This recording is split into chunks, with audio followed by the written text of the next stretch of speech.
Hello there. Welcome into a Friday edition of the show. So glad to have you, whether you're listening on your radio, streaming the show online at extrasports1300.com, or you've downloaded the Extra Sports 1300 app to do your listening. And that app is sponsored by Diversus Health, mental health, and well-being for all, a veritable cornucopia of sports topics coming your way over the course of the program leading up to Switchbacks and Lexington this evening.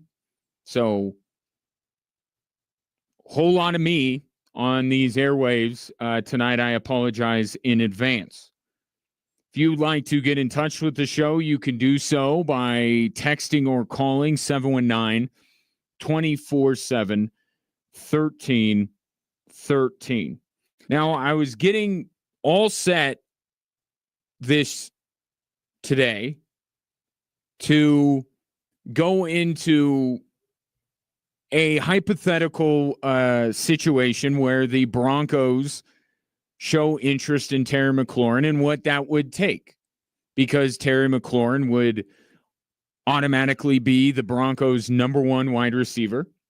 He'd be an upgrade over what they have, and he would be a player, as you saw last year with the way he and Jaden Daniels worked, be a good fit. And then, and I'm not done with that discussion, we'll get into it a little bit, but along comes Micah Parsons. And now this, as far as the Denver Broncos are concerned, makes more sense. Because if you take Terry McLaurin, who requested a trade yesterday, you can't exist if you're the Denver Broncos with Courtland Sutton and Terry McLaurin on the same team. It just doesn't. That's a lot of money tied up in two wide receivers who are approaching the age of 30. It doesn't, to me, make any sense, because you still have to keep one eye on the future.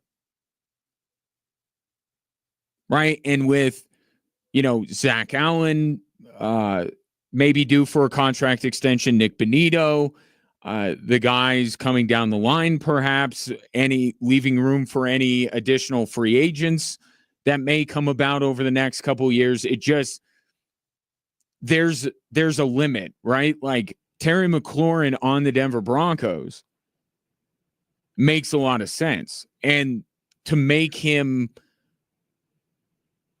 one of the highest paid wide receivers, if I'm the Denver Broncos, I don't really worry too much about that, because the contract that you sign him to would only slightly overlap with the payday that you expect to give Bo Nix. And by then, you put in voidable years and all that kind of stuff. So I don't see where just having Terry McLaurin would be that much of an issue for the Denver Broncos and paying him what he feels he is worth, because he is worth that. And why Washington doesn't quite understand that, I don't quite understand. I don't understand why Washington doesn't get that, to be more clear. But to put Terry McLaurin with Courtland Sutton, that's a little too much money tied up in the wide receiver position, and especially given the ages of those two wide receivers. The only way that would work, Terry McLaurin to the Denver Broncos, the trade would have to include Courtland Sutton. Now, I'll take your thoughts at 719-247-1313, whether you'd be willing to do that. It would not be a straight-up trade. It would be plus. So Courtland Sutton and multiple draft picks. Would you do that deal? I would. Would you acquire, if I were running the Denver Broncos, would I, having signed Courtland Sutton, would I also bring in Terry McLaurin at $10 million more a year and put them on either side of one another? That's a little bit more difficult. But if you told me that essentially the Broncos would take a lesser wide receiver, but a wide receiver that is signed to a contract longer term with some other stuff and send it to Washington in exchange for Terry McLaurin, I'm down for that. I don't even know if NFL rules allow you to do that. Sign and trades we don't hear a lot about in the NFL, but just not getting too in the weeds. Just the idea of a Terry McLaurin trade with the Denver Broncos, it would have to include Courtland Sutton.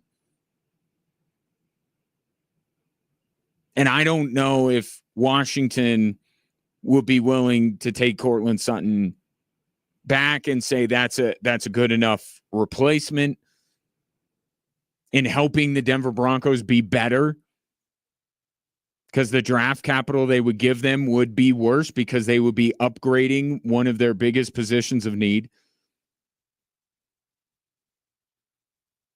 So it has to be McLaurin for Sutton. And then go from there. A similar deal would be necessary for Micah Parsons, who has today, in a very lengthy social media post, demanded a trade out. I want out. I don't want to be here.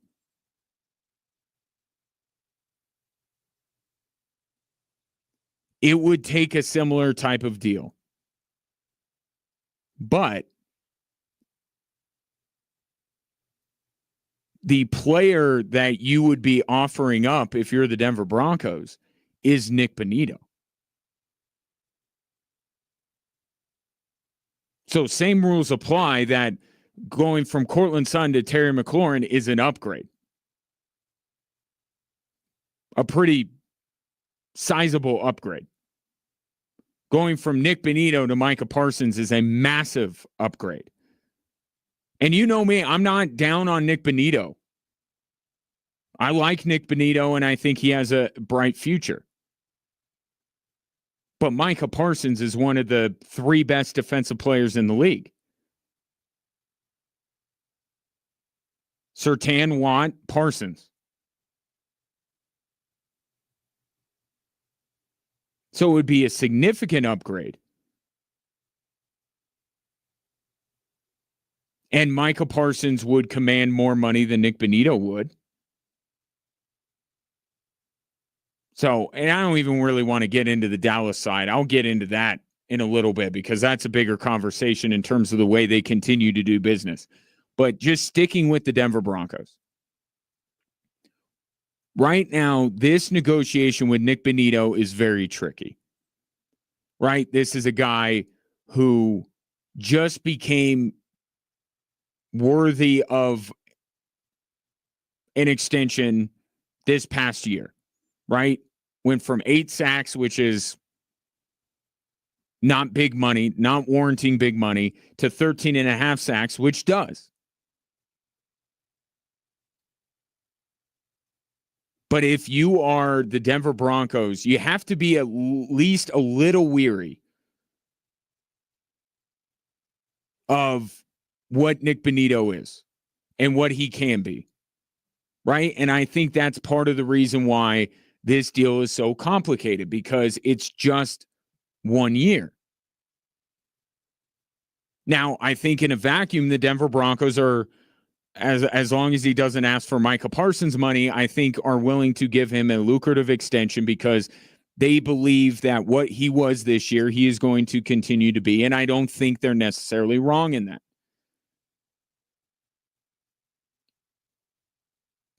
But for the sake of protecting your downside,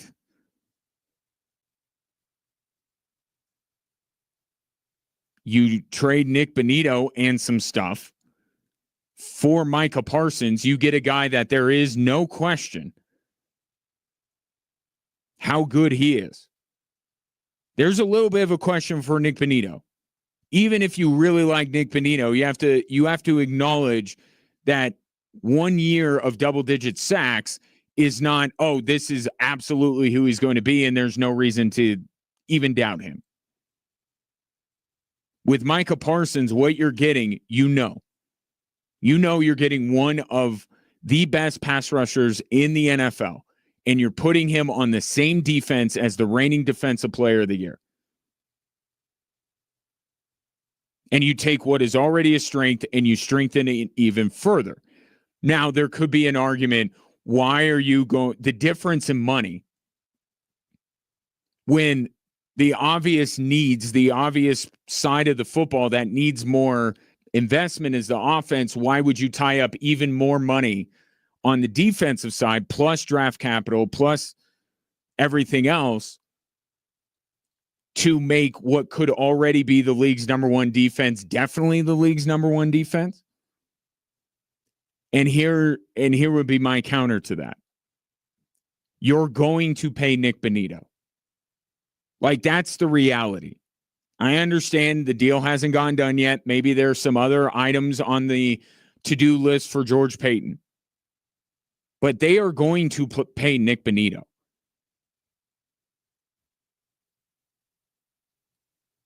So you're going to be tying up significant money at that position anyway.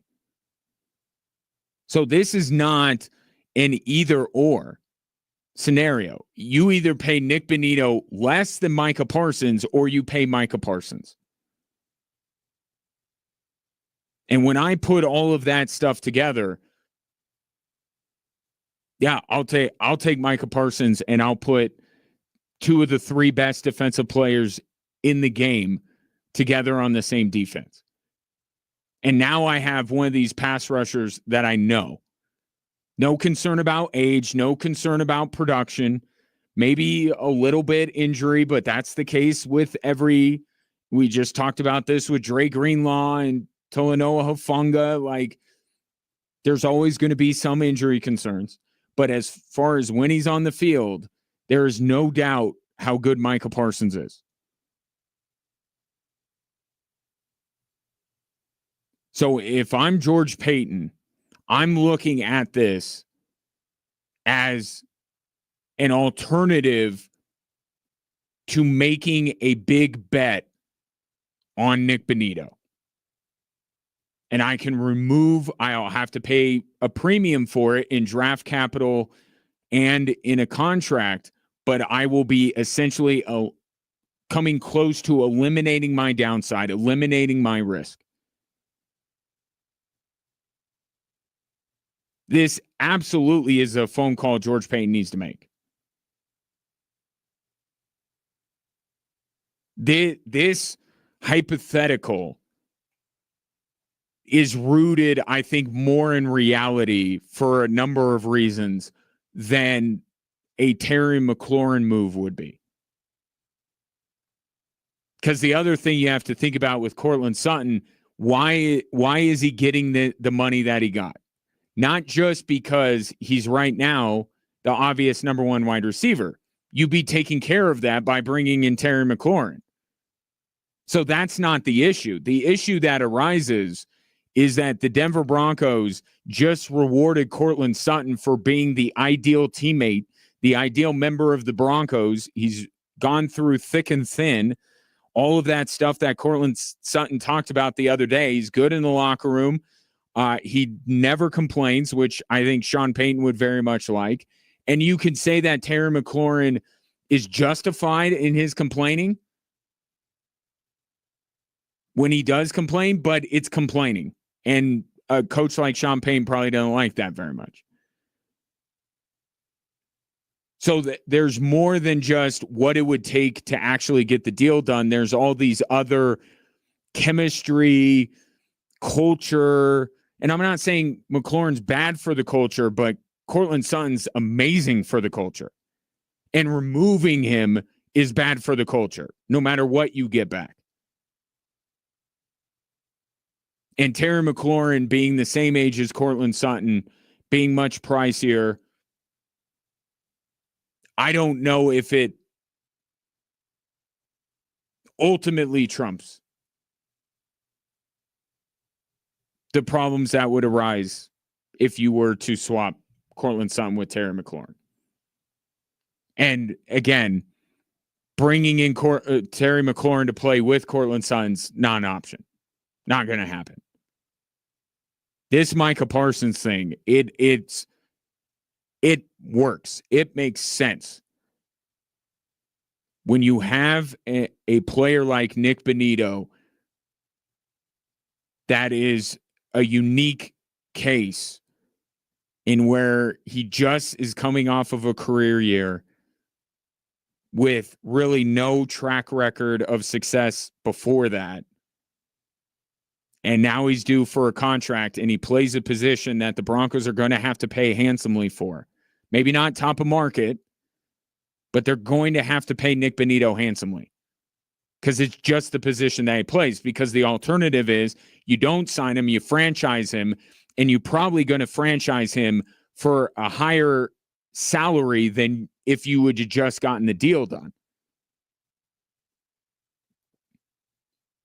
A lot of that other stuff goes by the wayside if you bring in Micah Parsons. So given Parsons, I guess we'll call it an announcement today, the Broncos should be one of the first teams that are dialing up Dallas Cowboys headquarters and saying, we got a young pass rusher that you could pay less than Micah Parsons, and we'll give you extra draft capital for a player that no longer wants to be there. What does Dallas say on the other end? We'll discuss that as we move forward. First, I'll take your thoughts with these two bigger name players in the last 24 to 48 hours requesting trades. I would say McLaurin is requesting. I think Micah's demanding. And I think there's a difference. Which one would you want more on the Denver Broncos? And what would you be willing to give up? 719-24-7, 1313, just getting going on this Friday edition of the show. Back after this.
Riot Fest 2025, 3 days of live music from over 90 artists in Douglas Park, Chicago this September, featuring headlining sets from Green Day, Blink-182, Weezer, Jack White, and more. And we are hooking up one winner with a VIP trip for two to Riot Fest, including flights, hotel, 3-day VIP tickets to the shows, plus $200 to raid the merch store. Your national keyword, and this will be your last one.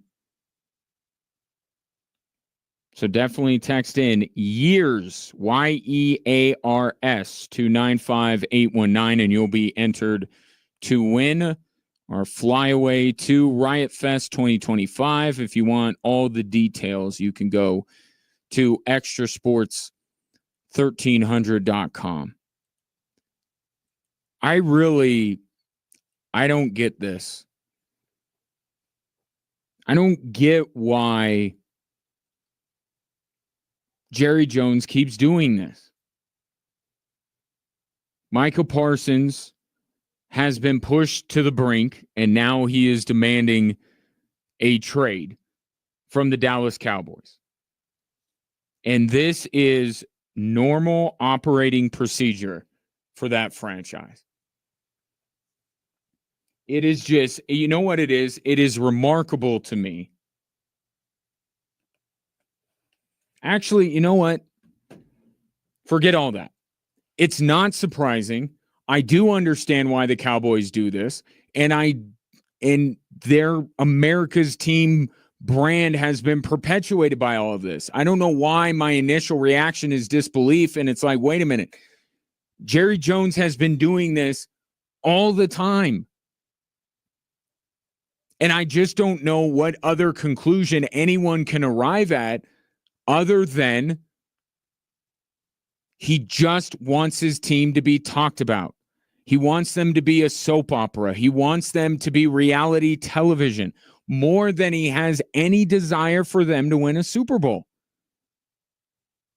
It is not only is it risky in terms of alienating players and creating bad morale on the team and all that kind of stuff, it's not good business. You're going to end up paying more. And this is how it went with Dak Prescott. Remember?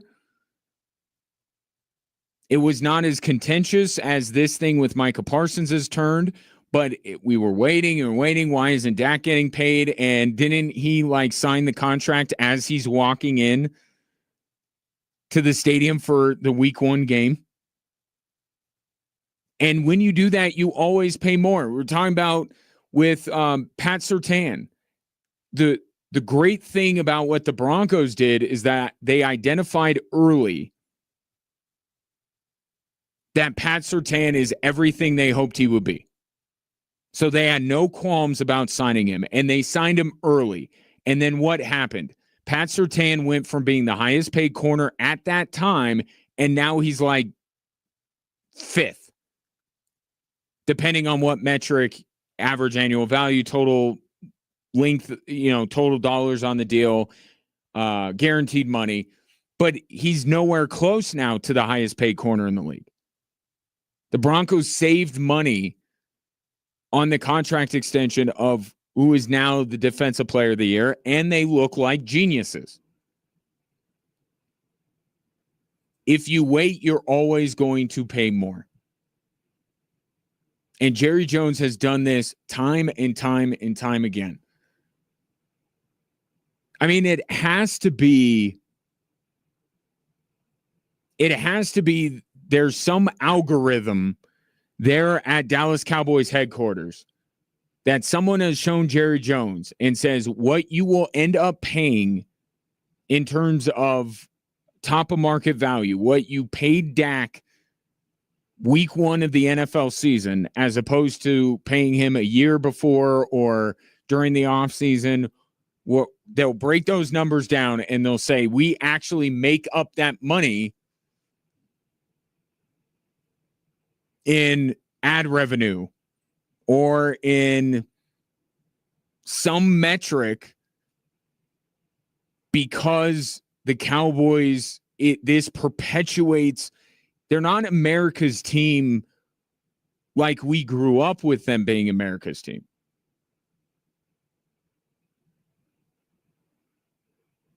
They're America's team like the Kardashians are America's family. There's no merit to any of this, but we can't help ourselves. We just can't help ourselves being interested in what the Dallas Cowboys are doing. And the on-field product is far less interesting than the off-field product. And that's the only thing I can think of. There has to be some kind of accountant in Dallas that is telling Jerry Jones, hold fast, you're going to end up paying more money, because he always does. But we can monetize this in other ways because it grows our brand, and we can charge X number of dollars more in advertising or tickets. That's the only thing I can think of, because no one that has achieved as much as Jerry Jones has achieved in his life, and he has achieved a great deal, is this dumb. I don't know. I just refuse to believe it. But I'm talking about a franchise in the same city that just gave away Luka Doncic. So I guess what's happening in Dallas, I shouldn't pretend to understand.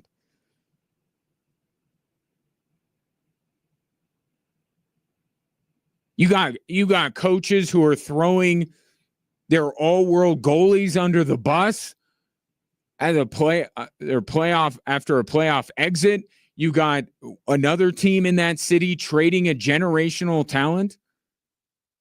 You got another team that repeatedly alienates their best players and ends up paying more for it. It's quickly becoming that Dallas is like this island within the greater American sports landscape, where it's like the Bermuda Triangle. All sense and logic aren't in there. They get lost in there.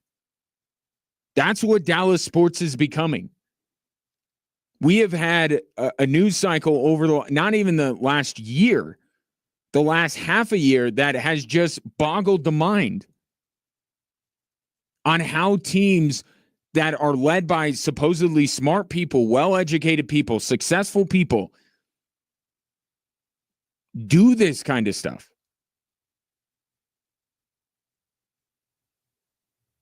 And they don't have a peer. None of these teams, none of the decisions made by the Dallas Mavericks or the Dallas Cowboys has a peer. No other franchise you could look at and say they would do something like that. Or in the Cowboys case, because I am thinking of the Cincinnati Bengals, no team would do this repeatedly. Although the Bengals kind of do. But it just,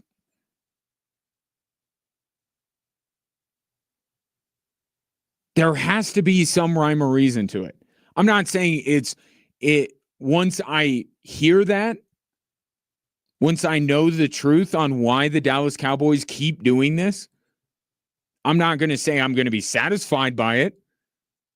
I don't think that there's anything that they can present as a reason that would make them look better in all of this, that would actually benefit them. But there has to be somebody somewhere that's thinking this. Maybe it's just Jerry Jones in his own head. Maybe there's somebody in the Dallas Cowboys front office that is advising him. I don't know what it is or who it is.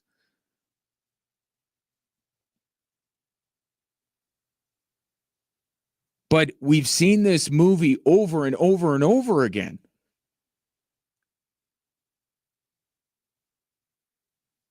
Jerry Jones waits and he waits and he waits. And the player gets more and more angry. And just at the point where there's no return, like it's going to get really ugly, Jerry's like, okay, time to pay you. And here's a little something extra for your troubles. It's not good business. It's not good football business. But it keeps happening. And to my point about even if I knew the real reason why he kept doing this, I wouldn't be satisfied with it. It clearly doesn't lead to results on the field. Right? It's not that you can say, well, they waited to pay Dak till the last minute and maybe they paid a little bit more, but they got a Lombardi trophy to show for it. It was worth it in the end.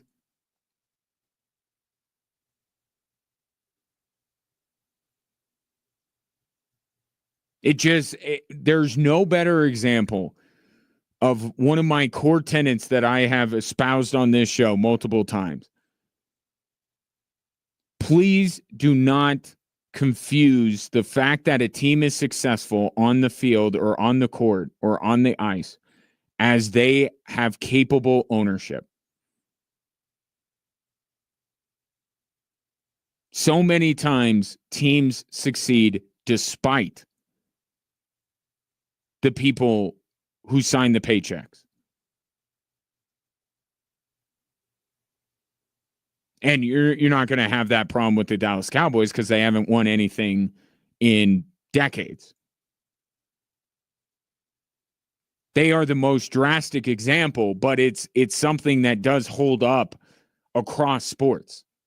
We give owners way too much credit. Most of the time, it's good people within the organization, whether it be players, coaches, front office executives that are making smart decisions despite what's going on in the owner's box. I don't understand this. Is Micah Parsons not worth it? In what world is he not worth it?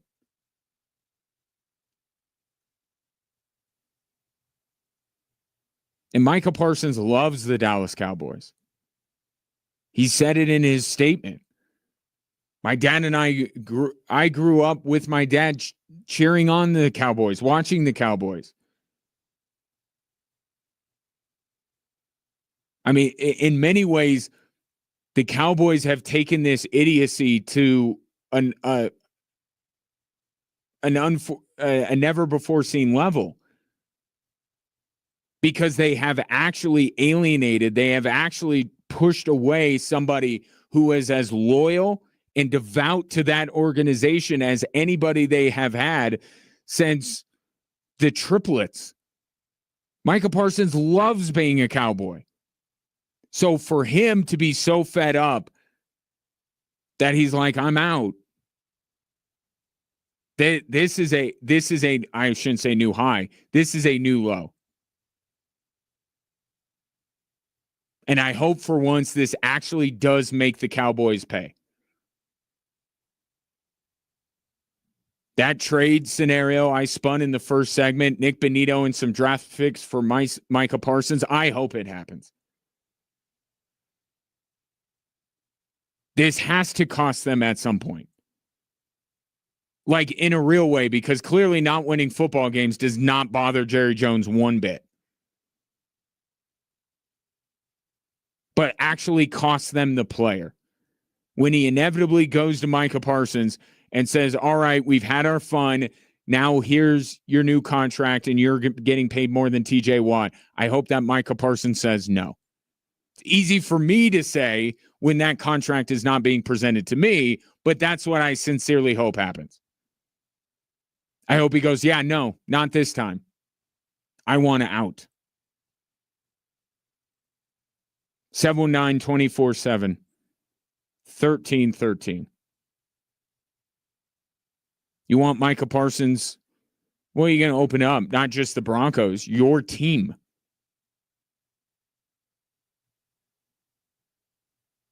And what would you give up to get him? And if you're a Cowboys fan, man, do I want to hear from you. I would love to hear from you if you're a Cowboys fan. 719-24-7, 1313. Coming up next, why there may be something coming that will deeply affect all of us football fans in a negative way. That's next here on Extra Sports 1300.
ESPN has an opportunity in front of them this next sports year.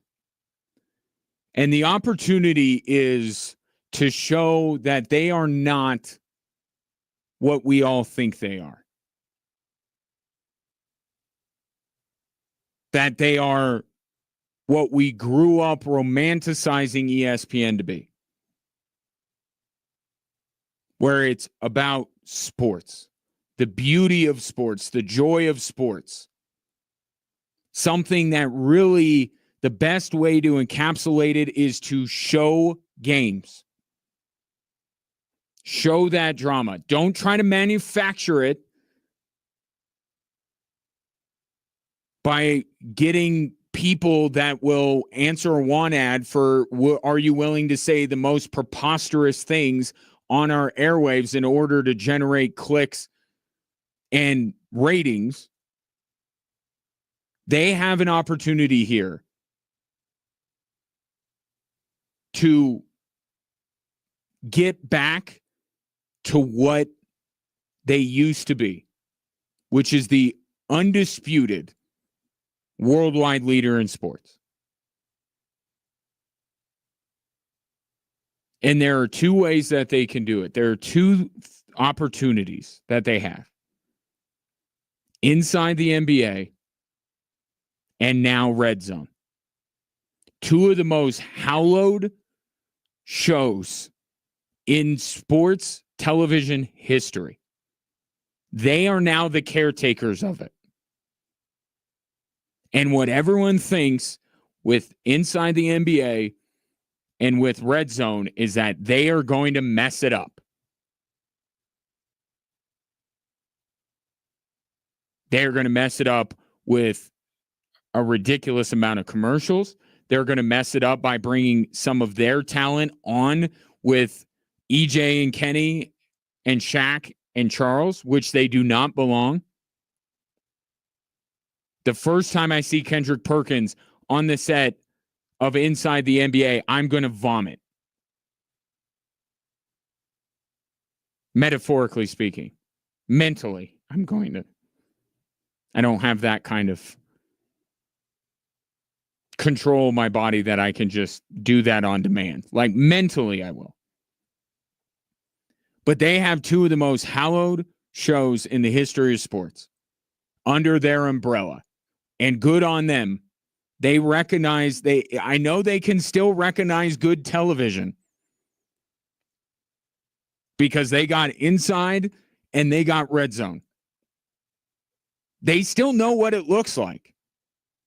They can't create it on their own, but they still know what it looks like.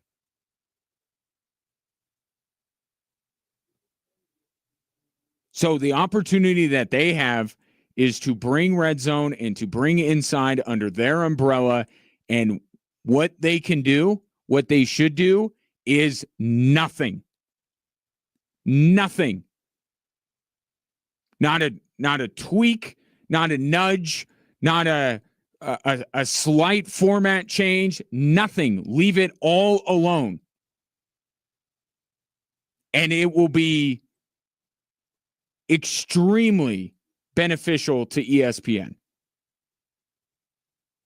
Because just the fact that ESPN is more available, more people have ESPN than TNT, than than Red Zone currently. They can charge more for whatever ad space there is on these shows. They will be able to benefit from it if they just do nothing. Because both of those sports programs are perfect. And that's not a word, an adjective that I like to throw around a lot because it's hard to attain. Inside the NBA and Red Zone are perfect. The personalities, the format, everything. Leave it alone and it will be great for ESPN, and it will undo so much of the damage that has been done to that brand with what they have done. You know, doing whatever it is that they've done to SportsCenter. I don't even know quite it's not what it was. But this thing, I think it's just they're not prioritizing it. They just don't care about it anymore. And the product has suffered. And the damage they have done to their brand with all of this other stuff that they have produced in-house.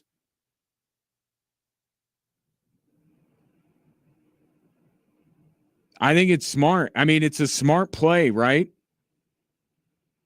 Go find the sports television shows that people love, and because you're Disney, you can outbid people and you bring it under your umbrella. It's brilliant. I actually think that what ESPN is doing by acquiring these two shows is very good. But the worst thing they could do is infect it.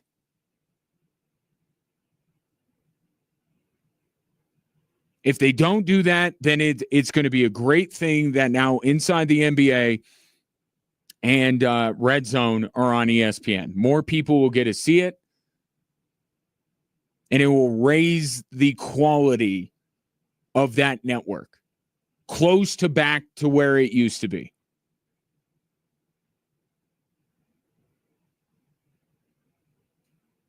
Because it is bringing them beloved personalities in the sports space, whether it's the Inside the NBA guys or Scott Hansen. Because that's one of the things that has hurt ESPN is that for whatever reason, money immediately comes to mind. They have pushed out the personalities that are beloved. And because somebody's watching, I know I'm sitting here and saying ESPN does just fine with these shows, but they've amplified the voices that don't need to be amplified, and they've pushed out really good people that made that brand what it was. And now these Inside the NBA guys are not their people. Scott Hansen is not an ESPN personality, but the lines will be blurred. And Scott Hansen will be the host of Red Zone on ESPN, as that was announced today. Now, there's more to it. Rich Eisen is kind of a part of this. A lot of the stuff you see with NFL Network is a part of this, but the big get is Red Zone. It's a big get, and it's a good get if they do it right. And by doing it right, it's just let them be exactly what they are. But you see the jokes on social media.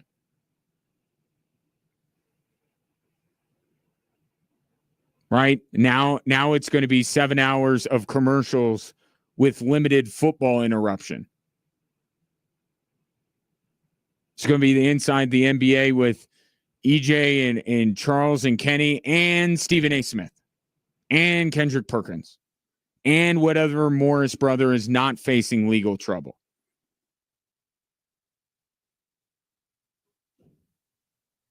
That's what everyone thinks it will be.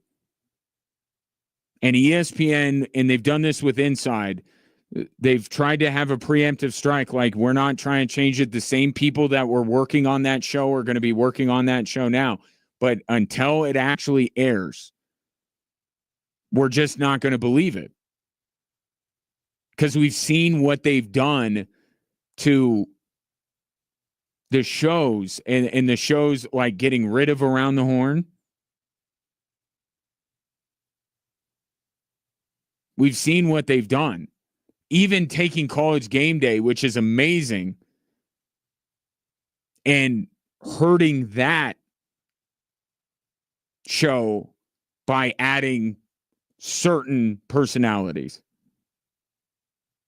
So we've seen what they've done until we just see Scott Hansen standing there, welcoming us, and just sending us all around the league. as we watch the best parts of every single game on a Sunday.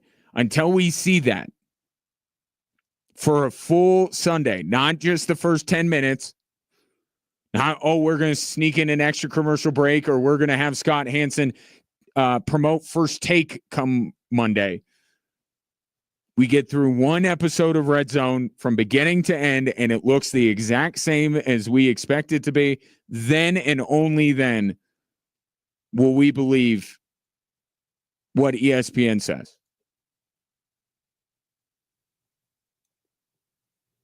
So ESPN, this has been happening in bits and pieces. You may have heard some stuff. I don't know how much Rich Eisen has been talking about it, but this has been long rumored, and little pieces of it have come out. And now here's the big thing, that Red Zone is being acquired by ESPN. Take your thoughts on it. 719-247-1313. Coming up next, how much does this Broncos team in year 3 under Sean Payton look like the Saints in year 3 under Sean Payton? Spiral pickleball shoes. 2 years ago, Bob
Welcome in. Glad to have you on this Friday. Appreciate you listening to the show on air, online, or through the app, or if you're watching the show on our social media platforms at Extra Sports 1300. Your thoughts, as always, very much welcome here at 719-247-1313. You can call or text that number, or you could, if you're watching the show, you could comment right there on social media, and we'll get to your thoughts as we move through the hour here.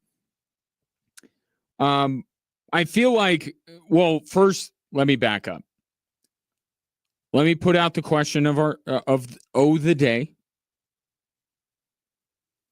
The news the day is that Micah Parsons is fed up with the way that the Cowboys have routinely done business because they are doing that to him, and he has demanded a trade in a very lengthy social media post today. The question becomes, Broncos question mark? Would you trade for Micah Parsons? Now, if you want more information, essentially what you would be dealing, what makes the most sense to me, is that you take Nick Bonitto, who you're negotiating a contract with yourself, but maybe have just a tiny bit of a reservation about the guy, given that he just arrived, but yet you're going to have to pay him like he has been producing for years. And you could take him with some other stuff, draft capital. I know the Broncos just got back their draft capital, but all I'm hearing nowadays is Super Bowl. So who cares about a player they could have 3 years from now? Right? It's win now. It's what the Broncos are thinking. That's what people are thinking about the Broncos. So would the F them picks thought enter your head when it comes to acquiring somebody like Micah Parsons? You take Nick Bonitto, you take draft capital, you package it up, and you get Micah Parsons. And you get a guy that is a better version of Nick Bonitto, a more proven version of Nick Bonitto. You pair him on the same defense with the reigning defensive player of the year, and you have two of the three best defensive players in all the land on the defensive side of the football. And now you try to dethrone the Kansas City Chiefs.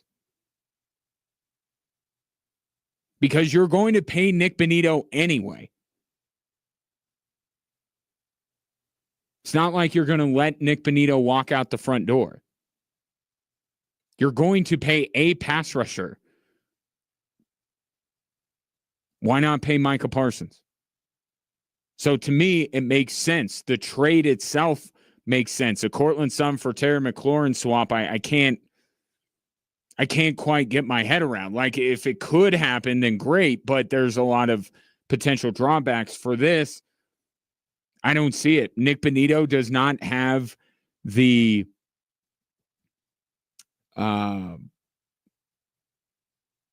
impact in the locker room that Cortland Sutton has. He hasn't been around as long.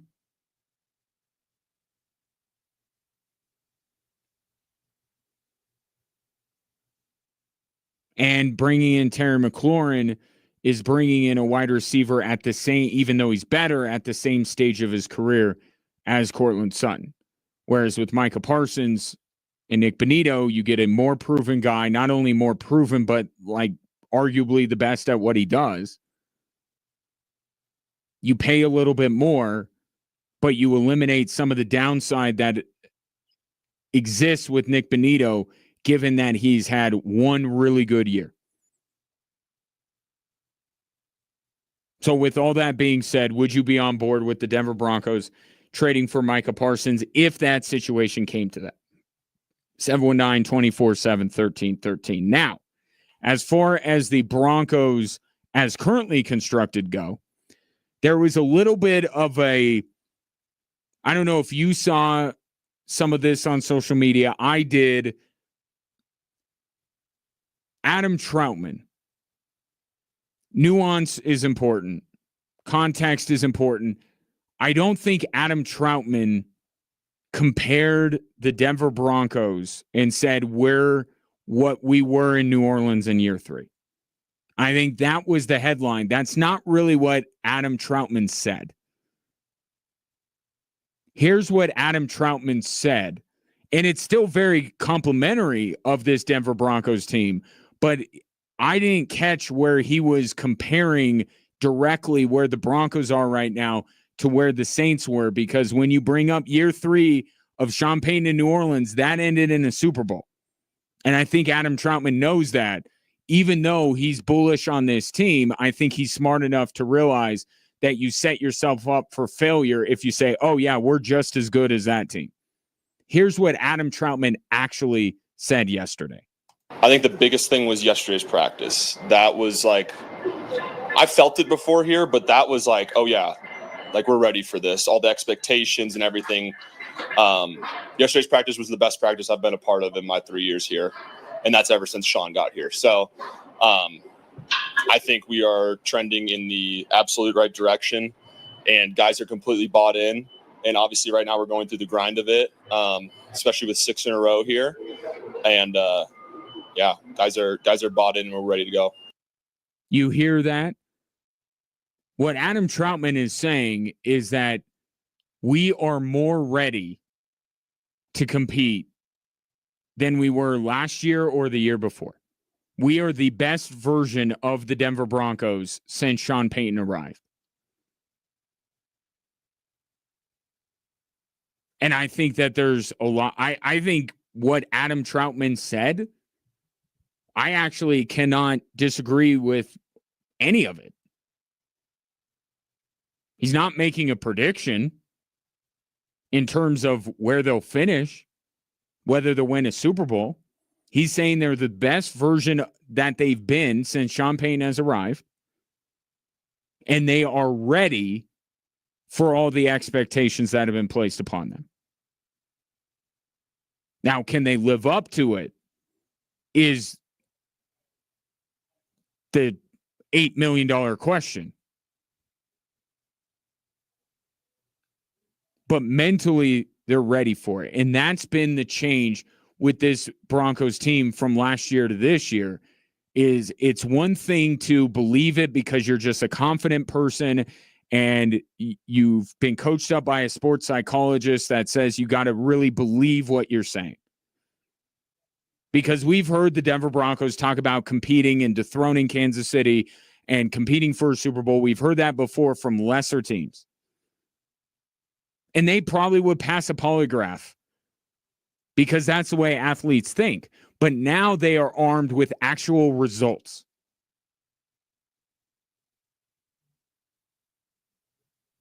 Right? Belief with evidence. We made the playoffs last year.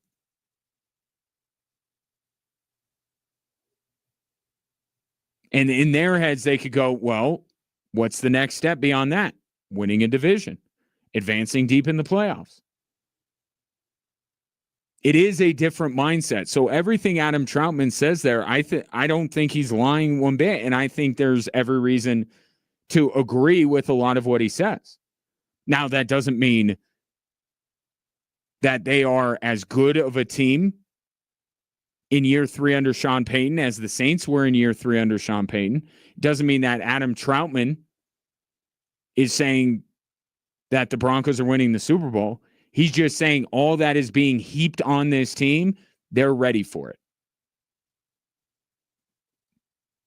Now, even though he's not making a comparison, it does invite the comparison. And the way people, I think, slightly misinterpreted what Adam Troutman said leads to the conversation. Third year of Sean Payton in New Orleans, third year of Sean Payton in Denver. How similar are they and how similar could they be? the biggest thing about that Saints team, the third year Sean Payton was there, is that they had the best offense in all of the National Football League. Offensively, they were a juggernaut. Defensively, they were not spectacular. I think they were ranked 20th.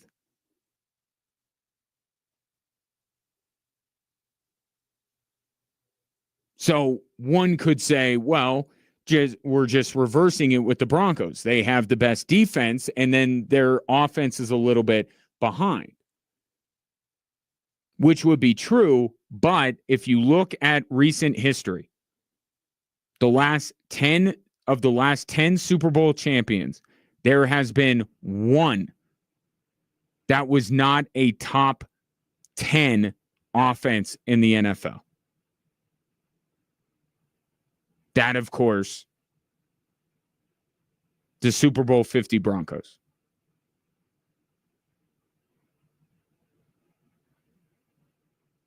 But every other Super Bowl champion from the last 10 seasons all ranked in the top 10 when it comes to offense. And by the way, they all, including that Broncos team of 2016, ranked in the top at least 15 in defense. Most of them were top 10. The only outlier was the 2022 Rams,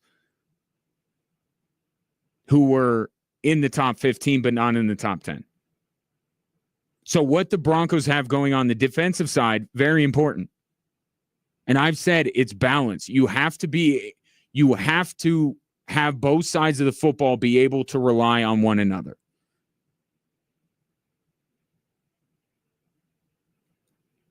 And that's what all of these teams have. Elite offense, elite defense. Maybe not number one on either side, but in the top third.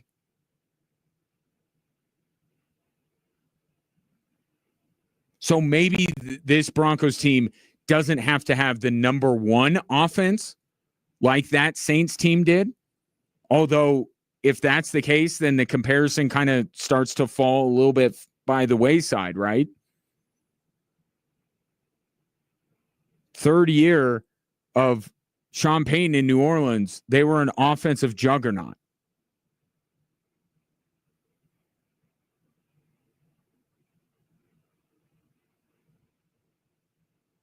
But in order to achieve what they are being discussed, right? What they're not afraid to talk about, as all of Peyton's buddies in the national media have been pushing out the last couple of days. They're not afraid to talk Super Bowl. Okay, this is what is required. The Denver Broncos last year were not just yards, points, four things that I think most people would agree would qualify a team as having a good offense. Points, yards, third down, and red zone. If you take all of those into account, last year the Denver Broncos were the 19th best offense in the NFL. History will tell you, save for that 2016 Broncos team, that is not good enough.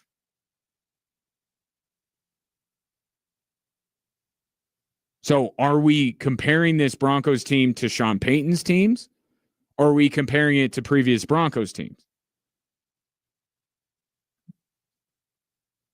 Because I think it's more appropriate to compare this team to Sean Payton's teams. Not saying they measure up, but I'm saying that's a better comparison because that from day one is what Sean Payton's trying to build. Sean Payton's not trying to build the Super Bowl 50 Denver Broncos. He's trying to build the teams that he had. He's bringing in all of these players that he knows, the same culture, the same ideas, the same scheme.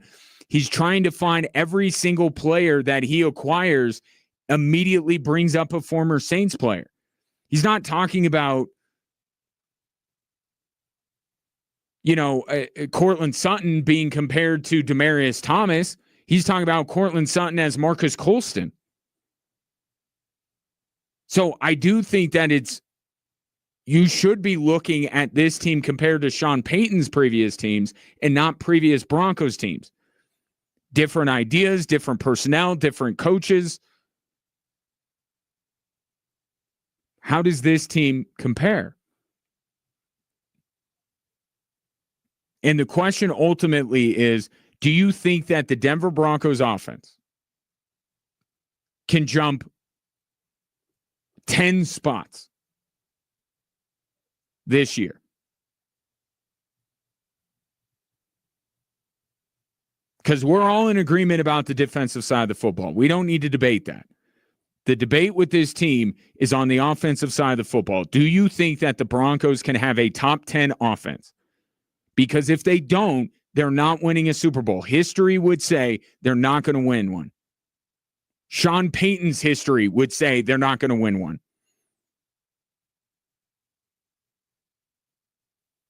So that's what this team has to get to. Top 10 defense, top 10 offense, just to be safe. And we know what makes the NFL world go round. It is offense.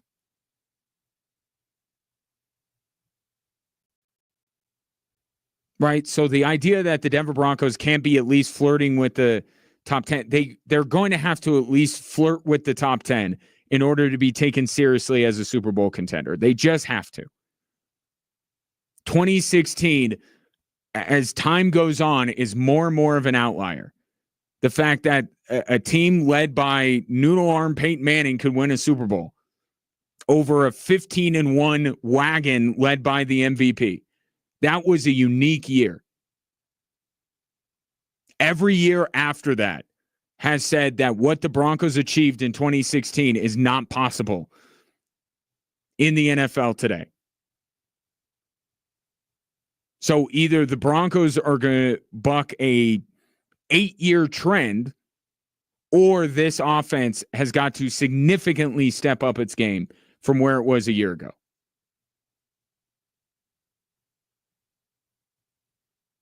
Can they do that? You can let me know at 719-247-1313, because a great offense has been more of a common thread between our recent Super Bowl champions than a great defense. Kind of need both. You need a little bit of both.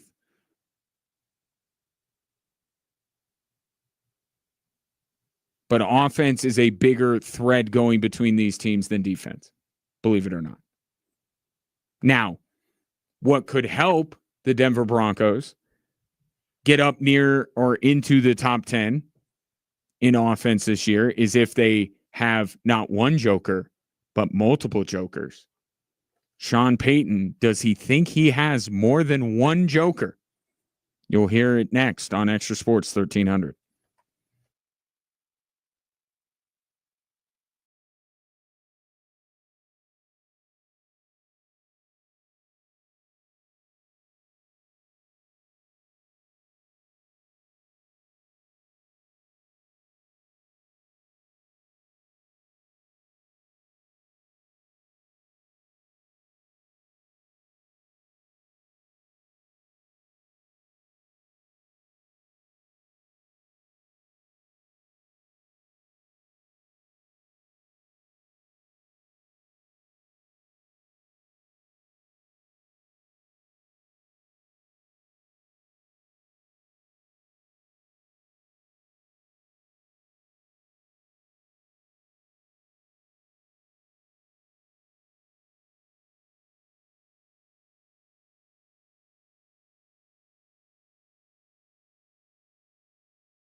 Welcome back, Drive Time Sports. Taking your thoughts at 719-247-1313. This coming in from the 719. Honestly, those Saints teams weren't that great. They played in a terrible division and even finished with a losing record multiple times, which you are correct. And what is coming soon, Broncos fans hoping not too soon, is the same fate that the Saints are going through. Like, Sean Payton kind of left the Saints kind of a mess, and they have been unable to really dig themselves out. They may say it's worth it because they won that one Super Bowl, and a Super Bowl makes a lot of things worth it. But yes, the backside of Sean Payton's career in New Orleans doesn't look amazing. But we're just talking about year 3. Year 3 with Sean Payton in New Orleans resulted in a Super Bowl, and that team was very good. That team was Super Bowl quality, and they were led by the best offense in the National Football League that year. So I get everything you're saying about Sean Payton's entirety of his tenure in New Orleans. I'm just taking year 3. Because there are some similarities, but not enough for year 3 in Denver to result in the same thing that year 3 in New Orleans did. And I keep going back to this, and it's a credit to Sean Payton, and it's a credit to Bo Nix, and it's a credit to the Denver Broncos on the whole. I think they're a year early. They exceeded expectations last year, and now everybody is expecting them to just naturally take the next step, and it doesn't usually happen that way. I think they're a year early. And if they can maintain this year, whether that ends up being a playoff appearance or not, and then next year we go, because this is a simple way of looking at it, and maybe it leaves out some nuance, I will readily admit, but just what's the most important position in football? Compare Bo Nix going into this year to Drew Brees going into his 3rd year in New Orleans. They're not the same. We don't even need to get into whether Bo Nix will ever be Drew Brees. I'm just saying right now, Drew Brees was more ready to win a division and compete for a Super Bowl than Bo Nix is at this point. Why? Because Drew Brees played in San Diego and then went to New Orleans and built up. Like, we're just at a different stage. And I think next year is the year where it's more appropriate to place lofty expectations on this team. I think they overachieved last year. And teams that overachieve the next year tend to come back down to earth a little bit. I don't think the bottom is going to fall out of the Denver Broncos and they're going to win 5 games. I picked them to win 9. I'm not forecasting doom for the Denver Broncos.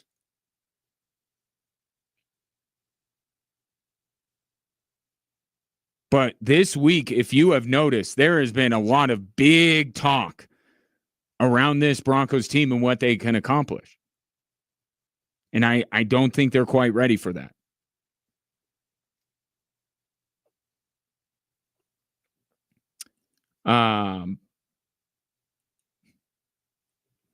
From the 719, I don't know why you think your Chiefs are going to be so much better off.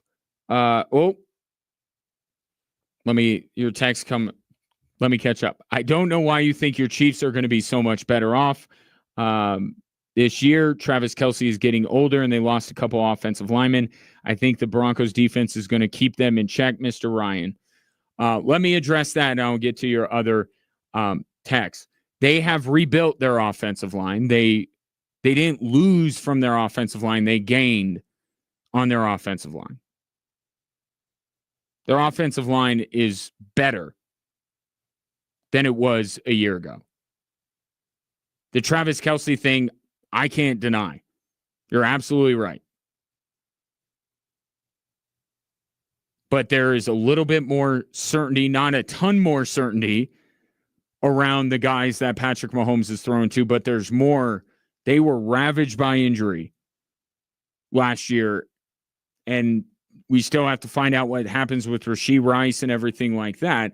But it's a little bit more settled than it was going into last year. And I am betting on, I don't want to be so, over the top to call it like a Patrick Mahomes revenge tour. I just think he'll be better. And a lot of it has to do with the other two things that I mentioned. And oh, by the way, they have maybe not as good of a defense as the Broncos, I will grant you. They have one of the 5 best defenses in the NFL. But I've said this. Yeah, you got to go through the Chiefs because they're the division champions. I think the better question for the Denver Broncos, I know it's not as aspirational, but can they be better than the Chargers?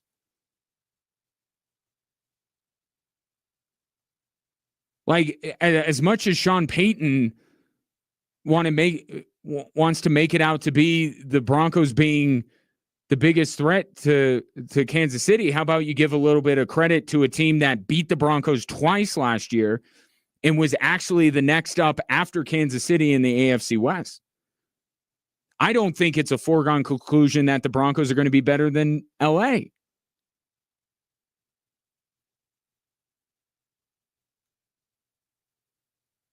But the Chiefs are who everyone's gunning for, so I understand the conversation. But I think that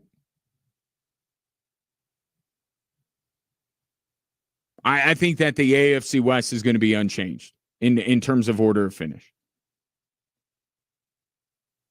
And if you ask me who's the biggest threat to Kansas City in the AFC West, I would tell you it's the Chargers and not the Broncos.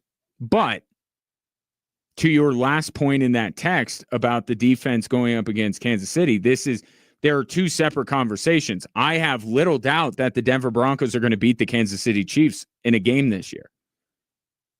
But we're talking dethroning Kansas City is not beating them on November, 22nd, whatever it is, at Mile High against Kansas City. That's not dethroning them. They could win that game and still lose the division. We're talking about over the course of 17 games, and in many ways, it's the other teams that are on their schedule. Yes, the Chiefs are a part of it, but it's all these other teams, too. And we're not just talking about the AFC West. We're talking about the teams that the Broncos have to play from the NFC East. They got to go against Cincinnati again. So really, when I say I don't think that the Broncos can dethrone the Chiefs, I'm talking about a 17-game season. I'm saying that the Broncos will not win more games than Kansas City. They very may well beat Kansas City. In fact, one of the 9 wins I have on their schedule is beating Kansas City. But it takes more than just winning one of the head-to-head matchups to actually dethrone a team from the top of the division. The Pittsburgh Steelers will tell you that. They have had a lot of success against Lamar Jackson, and yet the Baltimore Ravens are still finishing above Pittsburgh in the standings.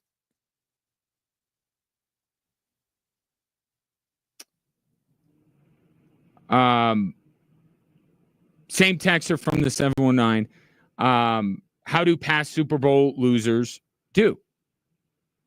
I think Chiefs win 10 games and Mahomes becomes good from great. I think the Chiefs overachieved last year big time. I think you could look at the record in one-score games. I think the team that the Chiefs were in the playoffs was closer to who they were than they were through much of the regular season.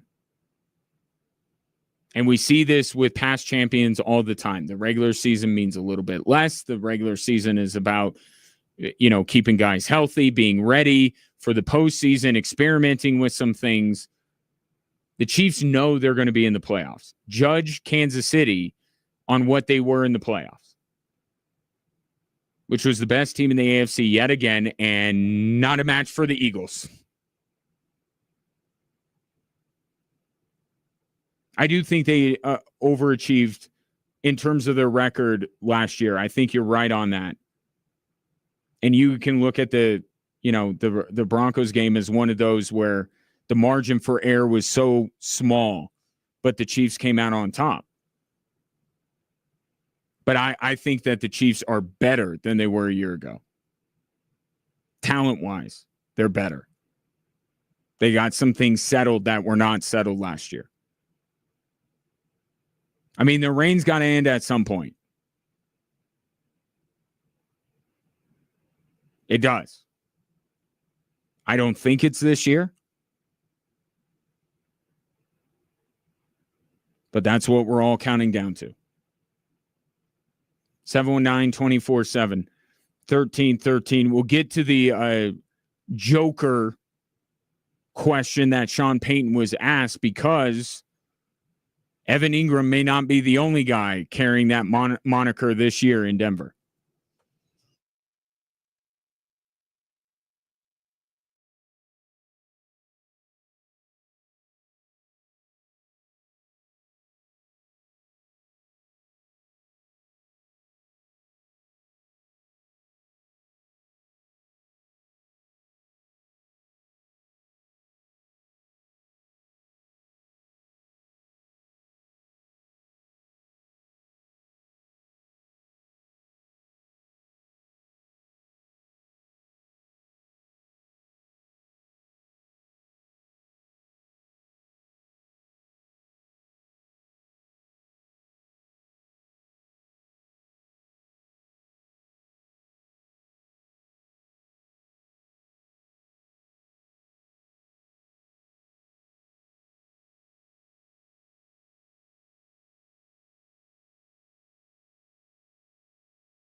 for instance, I'll look at the Chiefs have 2 September home games, one against Philly and one against Baltimore. I look at that and I say they probably don't win both. They win one. Revenge against Philadelphia or beating Lamar Jackson and company again. I don't think they win both. They win one.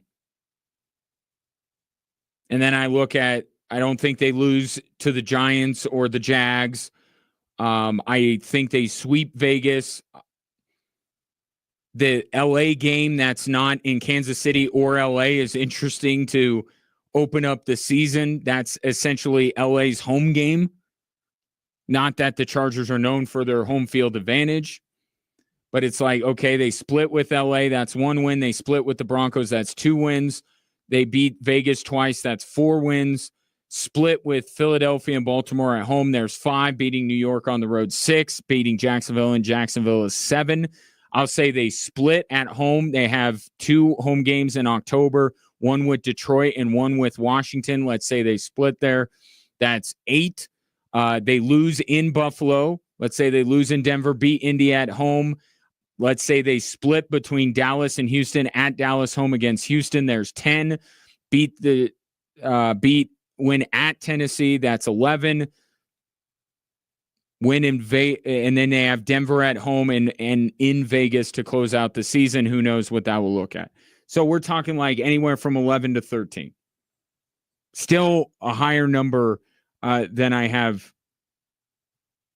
the Broncos winning. And I'm telling you that a lot of the flaws that you saw in the Kansas City Chiefs last year, they have addressed. But Travis Kelce is a year older. They have been routinely going at least to the AFC Championship for the better part of a decade now. I'm not saying there's no hope of the Chiefs being dethroned.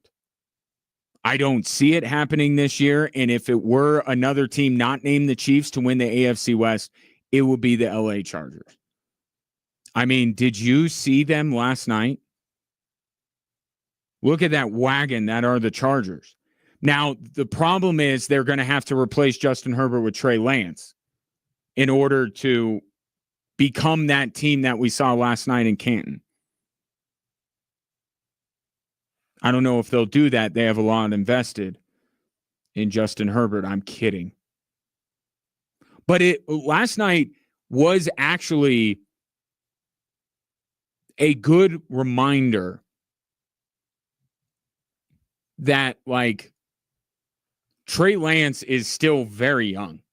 I'm not saying I would bet on Trey Lance to be my franchise quarterback, but how could you not, as the Chargers have done, how could you not take a flyer on him just to have him on your roster?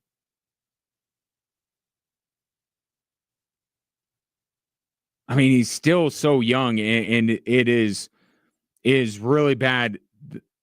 If Brock Purdy doesn't emerge, I mean, what are we talking about when it comes to Trey Lance? But last night was a reminder that, yeah, there is some talent associated with Trey Lance, and you were beaten over the head with the fact that he is still very young.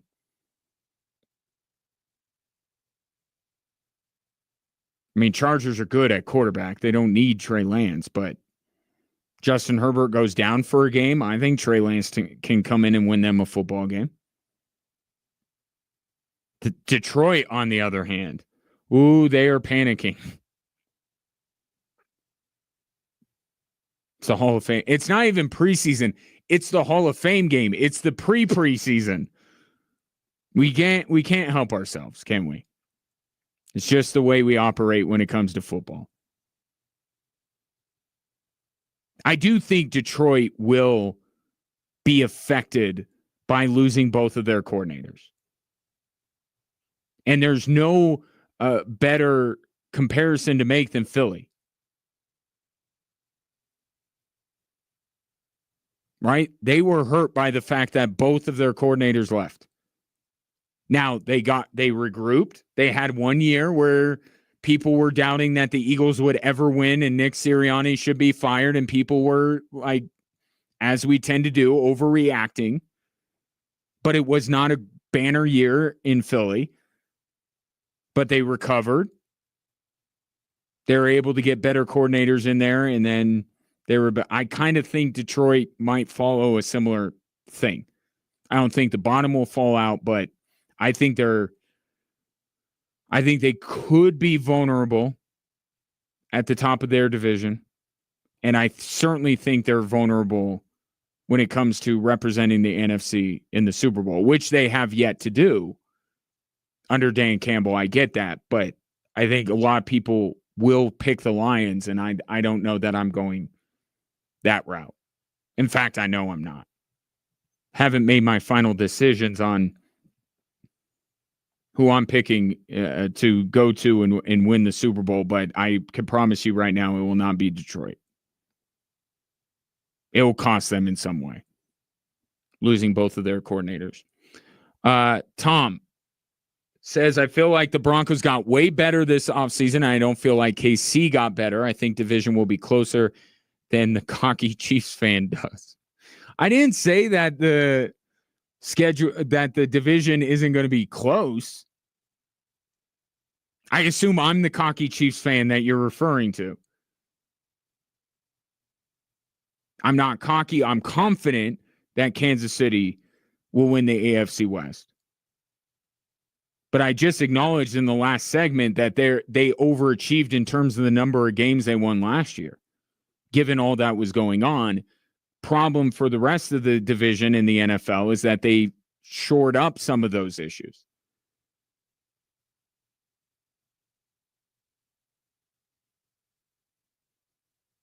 But I just find it, I just think that the Broncos have better PR. Sean Payton has more relationships with the national media. The Chargers should be looked at as the biggest threat to Kansas City, not the Broncos.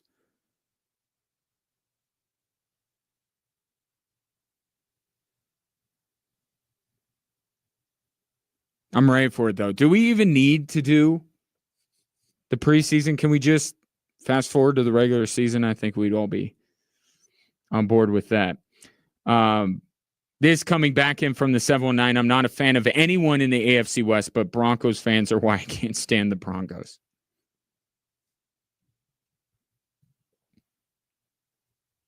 So there you go. Tom says Amarion Hampton looks like a beast. Hope the Broncos don't regret that pick, but I think they will. And I'll give you credit, Tom. You were on Amarion Hampton. This is not Tom overreacting to what the snippets he's seen from Chargers practice or last night's game. We were Tom and I were discussing this the day after the draft when the Broncos let Amarion Hampton go by. Speaking of, though, who the Broncos chose instead of Amarion Hampton, not Jahdae Barron. I'm talking about at the running back position, the Broncos felt like they didn't need to draft Hampton because they drafted R.J. Harvey. Well, Sean Payton was asked about this joker role that he has. And is R.J. Harvey one of them? When we were trying to identify, the tight ends or running backs that are rare pass receivers, that'd be the definition, AI, Wikipedia. Tight ends and running backs that are rare receivers. And so, historically speaking, all right, I've had Sproles, I've had Bush, I've had Kamara, I've had Graham, Shockey, Ingram, is, and then the runners, none of them have gotten their wings yet, but Harvey's a candidate. Jaleel, he's been to Joker school now for 2 years. He has not gotten his wings. Joker school, wouldn't that be the same as clown college? Jaleel McLaughlin has bulked up a little bit, and he's going to have new dad strength. He announced today that he and his partner are expecting a child here in the next 2.5 weeks.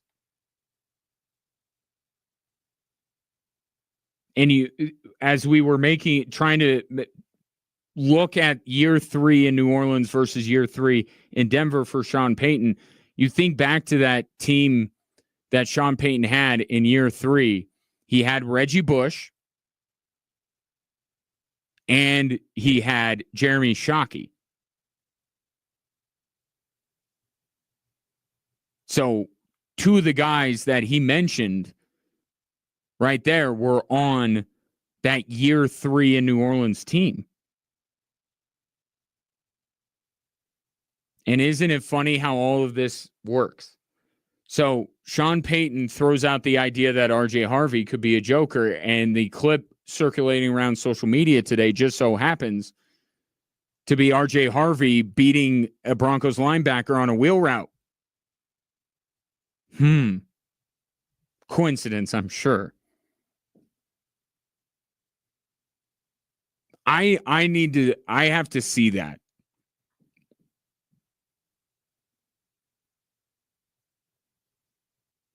Like with Reggie Bush, I saw the Joker in him when he was at USC.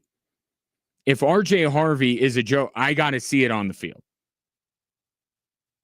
Okay, because I can tout RJ Harvey's ability to break tackles, which he can, how difficult he is to bring down, the ability for him to get to the second level as a runner, but specifically Joker is about receiving.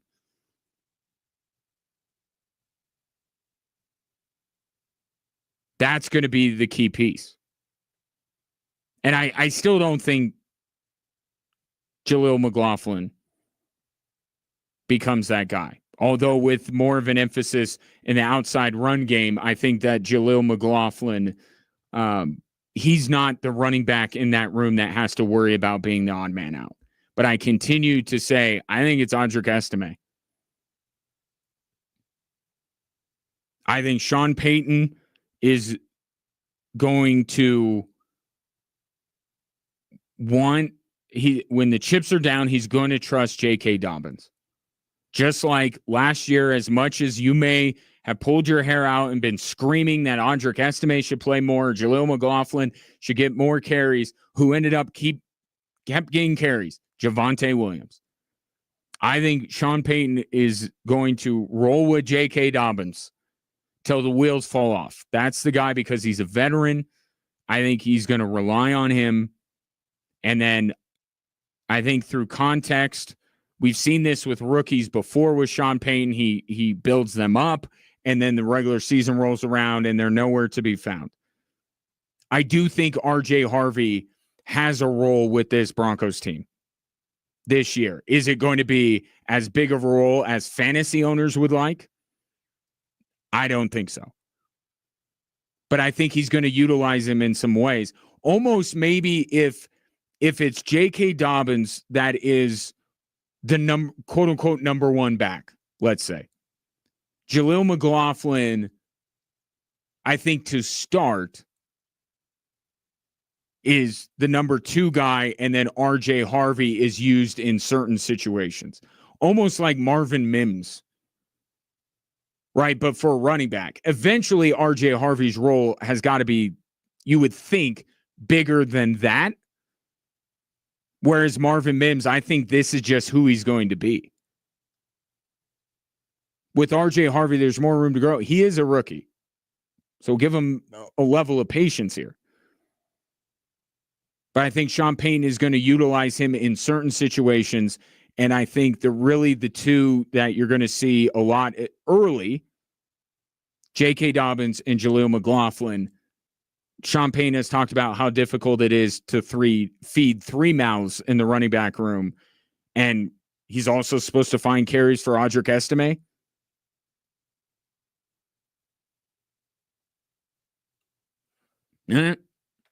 Somebody's got to be out. From the 719, I never even heard of RJ Harvey until the Broncos drafted him. I think the only way that you would have is if you watch CU football. It's not like UCF was on Big Noon Saturday every week. They did play CU. So, but yeah, RJ Harvey at UCF, not certainly didn't come into the draft with the credentials or the interest of Amarion Hampton, certainly not Ashton Genty. He's another stratosphere when it comes to the hype and the attention he received. But Hampton coming out of North Carolina, the two Henderson and Judkins, the two Ohio State backs. But this is what Sean Payton does. Like it or don't like it, but this is what he does. He wants specific skills, and maybe the skill that he likes most with RJ Harvey is his ability to break tackles, not necessarily in the run game, but in the pass game. If he can catch the ball and break a tackle. But he does this. He will pass on players that are better because RJ Harvey is not a better running back than Amarion Hampton, but he will get RJ Harvey because of a specific skill set. Same thing with all the skill position guys. It's the way he did in New Orleans. That's the way he's doing it here.